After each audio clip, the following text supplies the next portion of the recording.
No está la lista.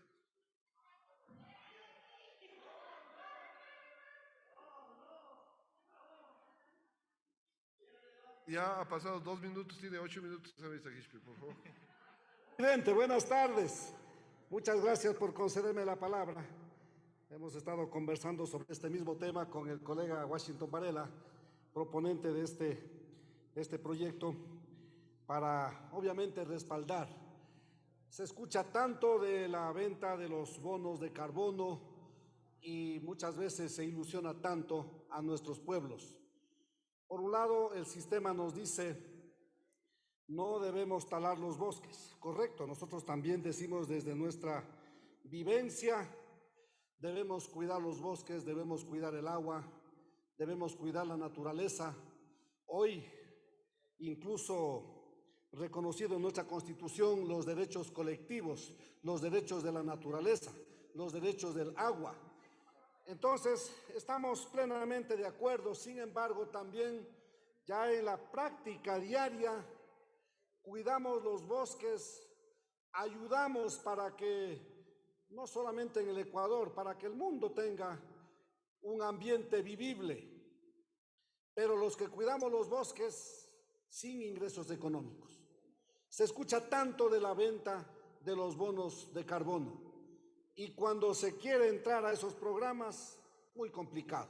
Se escuchó mucho esta novedad hace algunos años, incluso el socio bosque, el socio páramo, pero también hay muchas dificultades, han habido problemas, hay experiencias con algunas nacionalidades amazónicas.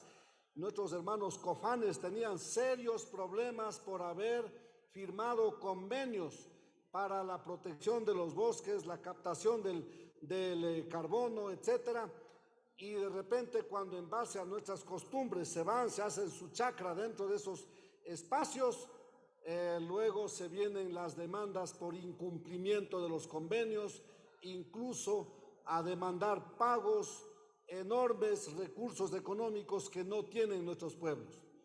Esto no puede seguir, tiene que regularse, tiene que haber una ley que ayude a regular. En primer lugar, ¿por qué no buscar una forma directa para este tipo de acuerdos, de convenios entre los que efectivamente cuidamos los bosques, el agua, los ríos, los páramos, con las empresas que están pagando sus tributos, etcétera, para este tipo de propósitos?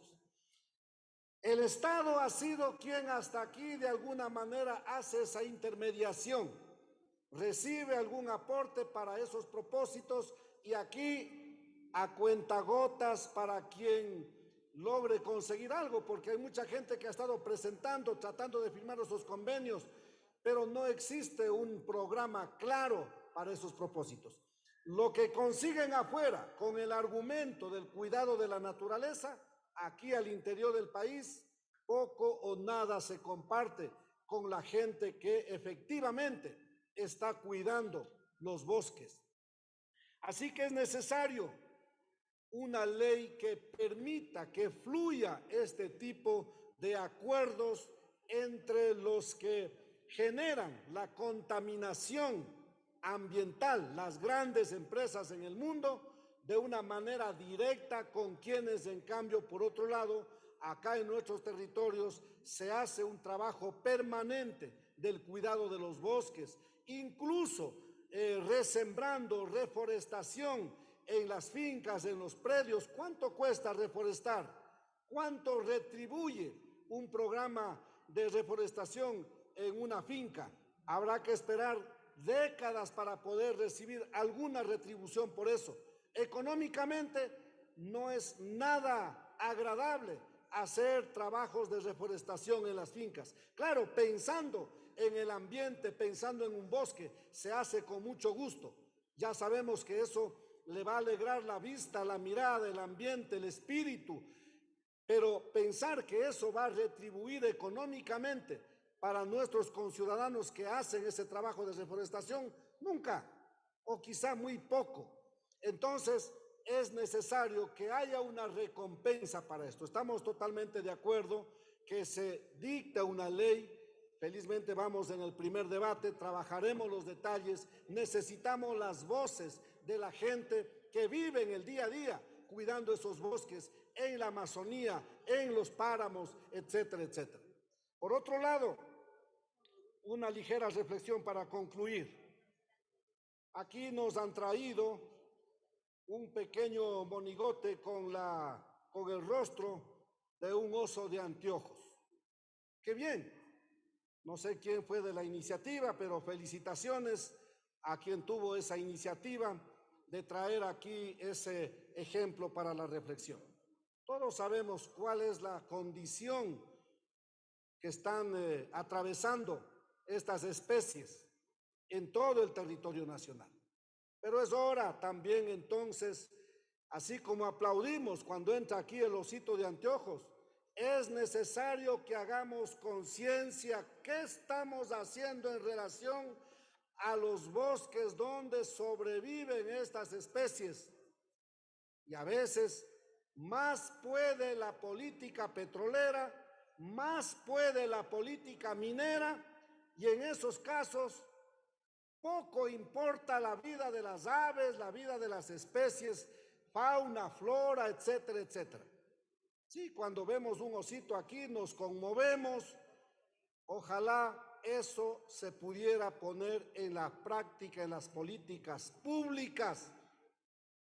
Los proyectos mineros en la parte andina ecuatoriana está exterminando de una manera veloz la vida silvestre. Conciencia, colegas asambleístas, conciencia. Hace unos días, gracias a la Comisión de Biodiversidad, convocamos al señor ministro de Energía y Minas a que explique si las concesiones mineras que se han entregado a lo largo y ancho del territorio nacional han cumplido con el requisito de hacer primero la consulta previa, libre e informada, tal como manda el artículo 57 de la Constitución. Pero el propio señor ministro Fernando Santos Alvite dice públicamente ante la Asamblea Nacional que no han cumplido con ese mandato del artículo 57 de la Constitución en relación a la consulta previa, libre e informada. Sin embargo, como ya se han entregado esas concesiones por allá por el año 2010, 2012, 2014, ahora están tratando de que el tiempo vaya ya echando tierra por encima de esas ilegalidades y que esas concesiones mineras deben ser declaradas constitucionales y legales. No puede ser, no puede ser.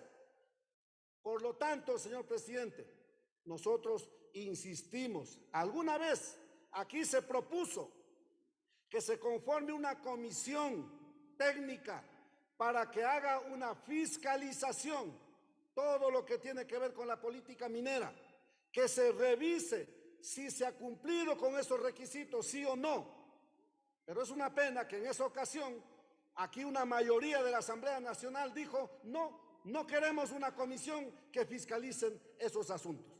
Por eso decimos nosotros, siempre hay una contradicción. Aquí mucho decimos que nos da mucha pena a los animalitos, pero en la práctica, cuando se trata de hacer un trabajo en serio para esas políticas, hay más fuerza para defender los megaproyectos mineros, los megatemas petroleros, y la vida se queda a un lado.